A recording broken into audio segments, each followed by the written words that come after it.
এই মন্দিরের পরিসর এতটাই বড় যে এই জায়গায় বসে প্রায় 4 থেকে 5 হাজার মানুষ একসঙ্গে ভগবানের নামগান করতে পারবেন। হুগলি জেলার বনমালীপুরে অবস্থিত পশ্চিমবঙ্গের দ্বিতীয় বৃহত্তম মন্দির ব্রহ্মদত্ত ধাম। প্রায় 15 বিঘা জমির ওপর একটি মারাঠি সংস্থার উদ্যোগে গড়ে উঠেছে এই ব্রহ্মদত্ত ধাম। সদ্গুরু নারায়ণ মহারাজের 4টে ধামের সংকল্প ছিল।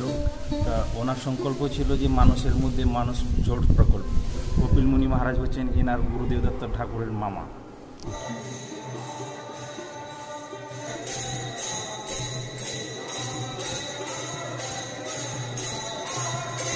প্রত্যেক বৃহস্পতিবারে 4 থেকে 5 হাজার হবে। লোক এলে তাদের ভোগ খাওয়ানো। আচ্ছা, কেউ মানে অভুক্ত হয় কেউ ফিরবে না। আচ্ছা আচ্ছা, ফেরত কেউ যাবে। আচ্ছা, যদিও তার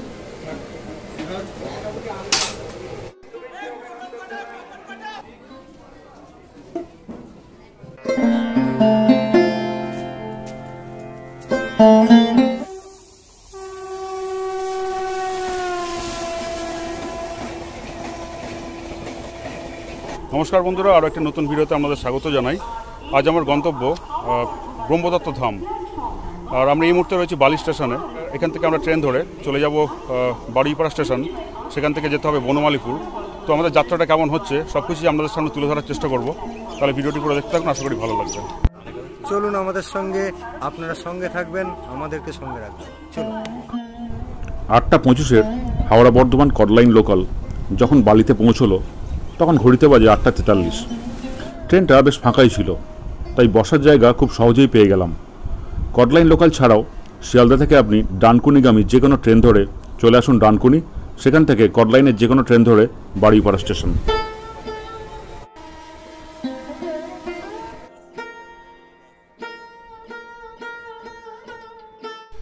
অবশেষে আমরা বারুইপাড়া স্টেশনে এসে পৌঁছেছি। আমাদের এখানে সময় লাগলো আসতে প্রায় 28 থেকে 30 মিনিট মতো। এখান থেকে আমরা অটো ধরে চলে যাব বনমালীপুর, সেখানেই আছে ব্রহ্মদত্ত ধাম। বারুইপাড়া স্টেশনের 1 নম্বর প্ল্যাটফর্ম দিয়ে বাইরে এলেই দেখতে পাবেন অটো স্ট্যান্ড। সেখান থেকেই ব্রহ্মদত্ত ধাম যাওয়ার অটো পাওয়া যায়। বারুইপাড়া থেকে বনমালীপুরের দূরত্ব কম বেশি 4 কিলোমিটার। অটোতে সময় লাগে 10 মিনিট মতো, ভাড়া 15 টাকা।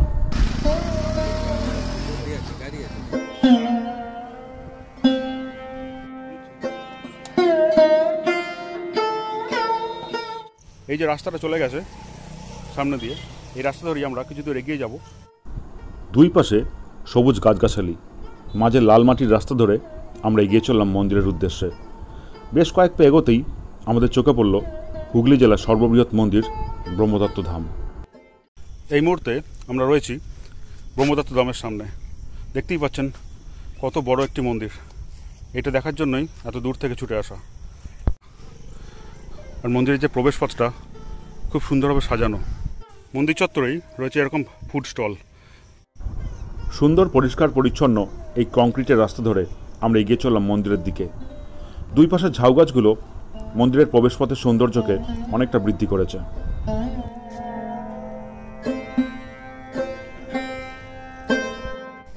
এই মন্দিরের প্রবেশদ্বারের সামনেই রয়েছে একটি ডালার দোকান। আসুন আমরা জেনে নিই এখানকার ডালাগুলির দাম কীরকম আর কী কী থাকে, সমস্ত কিছু এখান থেকে জানার চেষ্টা করি। আচ্ছা, এখানে কী কী ডালা আছে একটু যদি দামগুলো একটু বলেন। দাদা, এখানে ডালার মধ্যে 5 টাকা থেকে নিয়ে 101 টাকা পর্যন্ত এখানে পাওয়া যায়। আচ্ছা, মতলব 51 টাকা একটা ডালা আছে, একটা 101 টাকা আছে, একটা 31 টাকা আছে, একটা 21 টাকা আছে। আচ্ছা, এই ডালাগুলোতে মানে কী কী দামের, মানে যেসব দামগুলো বললেন মানে কী কী দামে কী কী থাকে যদি একটু বলেন। ডালাগুলোতে আপনার থাকবে খাজা থাকছে, মিশ্রি বাদাম থাকছে, মাকুনদানা থাকছে, ফুল থাকছে, মোমবাতি থাকছে, ধূপ বাতি থাকছে, ম্যাচিস থাকছে। আমরা 51 টাকার একটি ডালা সংগ্রহ করলাম। এবার আমরা চলে যাব মন্দিরের মধ্যে এবং সেখানে গিয়ে পুজো দেবো। মূল মন্দিরের দুই পাশে রয়েছে ছোট ছোট দুটি মন্দির। তার মধ্যে একটিতে রয়েছে কপিল মুনির বিগ্রহ এবং অন্য মন্দিরে রয়েছে সিদ্ধিদাতা গণেশের বিগ্রহ। মন্দিরের প্রবেশপথের দুই পাশে রয়েছে দুটি বাতিস্তম্ভ। প্রতিটা স্তম্ভেই রয়েছে 108টি করে প্রদীপ। সন্ধ্যাবেলা ইলেকট্রিকের মাধ্যমে এই প্রদীপগুলি জ্বালানো হয়। আমরা এগিয়ে চললাম এই মন্দিরের মূল বিগ্রহ দেখার জন্য। মন্দিরে প্রবেশ করার যে দ্বারটি সেটি বেশ শৌখিন এবং কারুকার্যময়।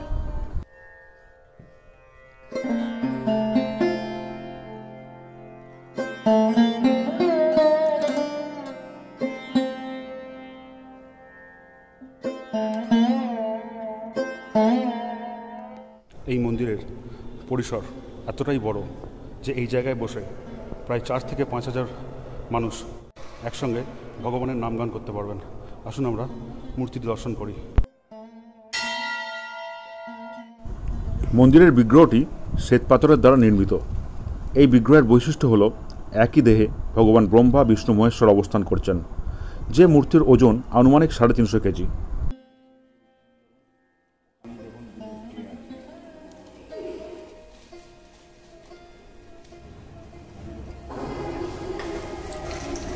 নিচে বাঁদিকে শিব মন্দির নেবে, একটা পরে অন্নকূট আছে, অন্ন সেবা।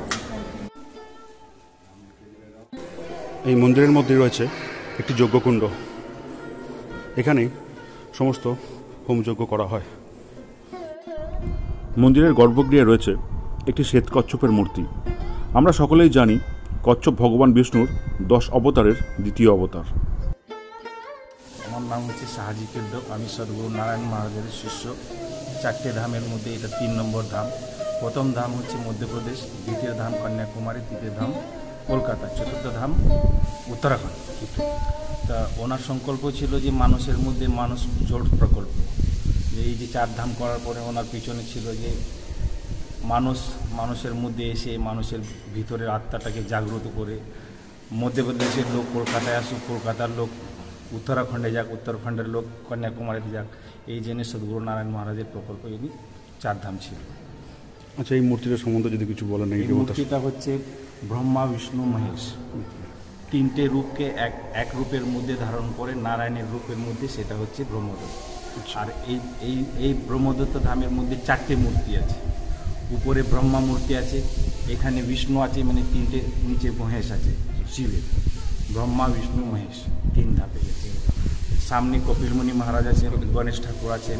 কপিলমুনি মহারাজ হচ্ছেন এনার গুরুদেব দত্ত ঠাকুরের মামা। আচ্ছা, আমরা এগিয়ে চললাম ব্রহ্মার বিগ্রহ দেখার জন্য। বর্তমানে এই ব্রহ্মা মন্দিরের দ্বার সকলের জন্য উন্মুক্ত নয়, তবে আমাদের অনুমতি দেয়া হলো ব্রহ্মার এই বিগ্রহ দর্শন করার।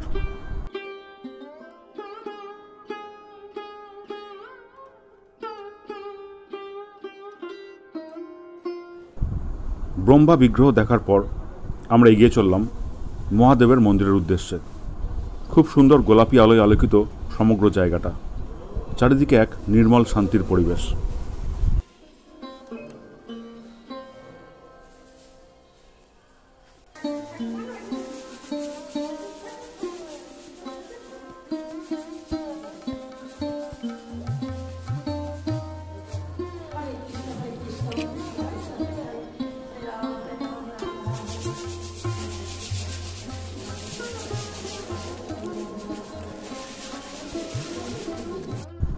বেলা যত বাড়তে লাগলো, ভক্ত সমাগম ততোধিক হারে বৃদ্ধি পেতে লাগলো। আমরাও ব্রহ্মা, বিষ্ণু, মহেশ্বরের বিগ্রহ দেখে বেরিয়ে এলাম মন্দিরের বাইরের অংশটা দেখার জন্য। 2018 সালে মন্দিরটির উদ্বোধন হলেও বর্তমানে এখনও কিছু কাজ বাকি রয়েছে, যা হয়তো আগামী 1-2 বছরের মধ্যে সম্পূর্ণ হয়ে যাবে। সোমবার থেকে শুক্রবার এই মন্দিরে আরতির সময় হলো সকাল 8টায় একবার এবং সন্ধ্যা 7টায়। আপনি সকাল 8টা থেকে রাত 8টার মধ্যে যে কোনো সময় পূজা দিতে পারবেন। শুধুমাত্র বৃহস্পতিবার সকাল 9টায় আরতি হয় এবং 1:30 আরতি হওয়ার পর দুপুর 2টো থেকে ভোগ প্রদান করা হয়। প্রতি বৃহস্পতিবার এই মন্দিরে ভোগ প্রসাদ প্রদান করা হয় এবং তা পুরো বিনামূল্যে। আজ বৃহস্পতিবার আমরা এখানে ভোগ প্রসাদ গ্রহণ করব, সমস্তটা এই ভিডিও তুলে ধরার চেষ্টা করব। আরতি শুরু হতে তখনও বেশ কিছুক্ষণ সময় বাকি। আমরা ঘুরে এলাম এখানকার রন্ধনশালায়। সেখানেই ভক্তদের জন্য ভোগ প্রসাদ রন্ধন করা হচ্ছে।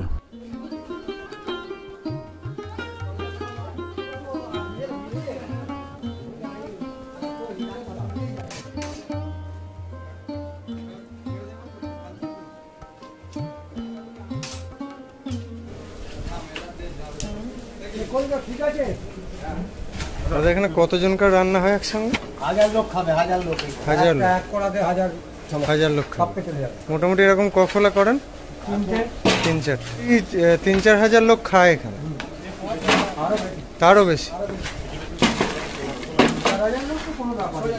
12700 পর্যন্ত আমরা লোক খাই। আচ্ছা, বহু লোকে। এটা হচ্ছে 25শে ডিসেম্বর। 25শে ডিসেম্বর 12,000-এর উপর লোক খেয়েছে। 12700 লোক খাই। আমার মোটামুটি এখানে প্রত্যেক বৃহস্পতিবারে 4 থেকে 5000 লোক খাবে। তার জন্য এই পুরো অ্যারেঞ্জমেন্টের মধ্যে এখানে যা যা আছে তার মধ্যে হয়ে যাবে। হয়ে যাবে, দরকার হলে আবার করা হবে। আচ্ছা লোক এলে তাদের ভোগ খাওয়ানো। আচ্ছা, কেউ মানে অভুক্তায় কেউ ফিরবে না।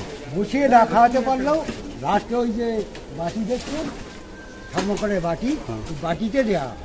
আচ্ছা আচ্ছা, ফেরত কেউ যাবে না, আচ্ছা। বাটিতে দিয়েও তাদের ভোগ দেওয়া হবে। বুঝতে পেরেছি। এগুলো প্রসাদ সবাই খায়। ওই যে 12,700 লোক খাইয়েছি বলছি, বসিয়ে খাওয়াতে পারি। ওই বাটিতে লাইন দিয়ে দাঁড়িয়েছে, দেওয়া হয়েছে, খেয়ে আর এখানে খাওয়ার জায়গাটা তো সামনের দিকে বোধহয়। খাওয়া যাবে ওই তো। আচ্ছা, সামনের দিকে।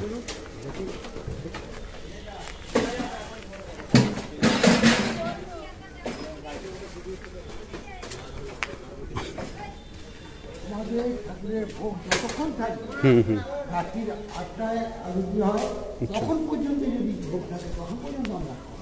আচ্ছা,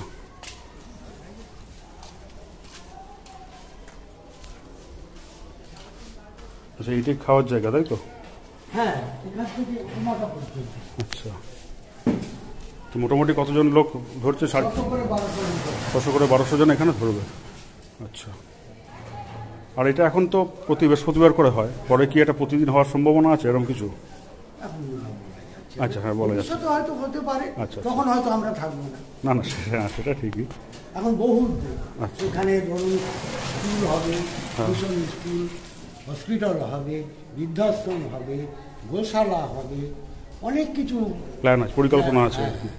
আচ্ছা কলেজ হবে। আচ্ছা, আর এই মন্দিরটা মোটামুটি কত বিঘের ওপরে রয়েছে? ধরুন এটা আছে 200 বিঘে, 200 বিঘের ওপরে। 200 উপরে হবে তো দেখে না।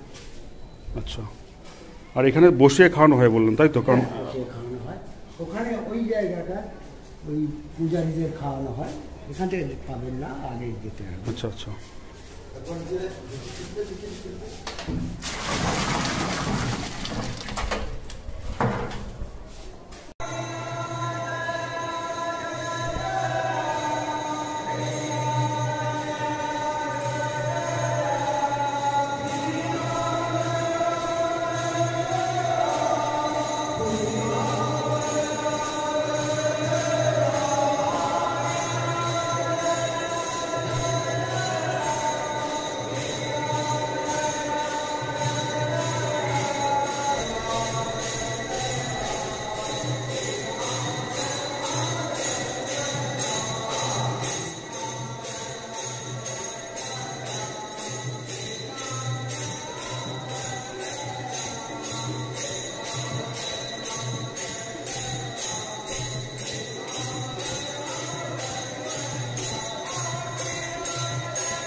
নাম সংকীর্তন ও আরতি হওয়ার পর অগণিত ভক্তের সাথে আমিও দাঁড়িয়ে পড়লাম ভোগ প্রসাদ গ্রহণ করার টোকেন সংগ্রহ করার জন্য। এখানে পুরুষ ও মহিলাদের আলাদা আলাদা লাইনের ব্যবস্থা আছে।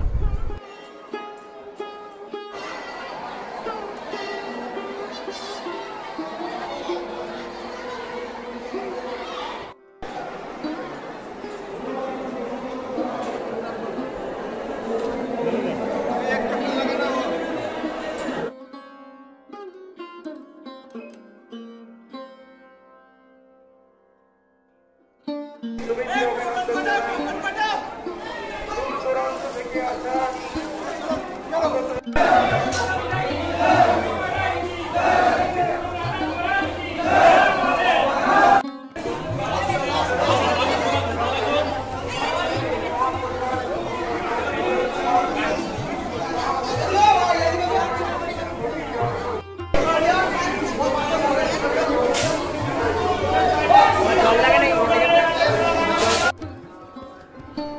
খুব ভালোভাবে কাটলাম একটা দিন, ঘুরে দেখলাম সমগ্র মন্দিরটা, সেই সাথে গ্রহণ করলাম এখানকার সুস্বাদু ভোগ প্রসাদ। আপনাদের এই ভিডিওটি কেমন লাগলো তা জানিয়ে অবশ্যই কমেন্ট করবেন। ভালো লাগলে একটি লাইক ও সাবস্ক্রাইব করে দেবেন। ধন্যবাদ সবাইকে, ভালো থাকবেন।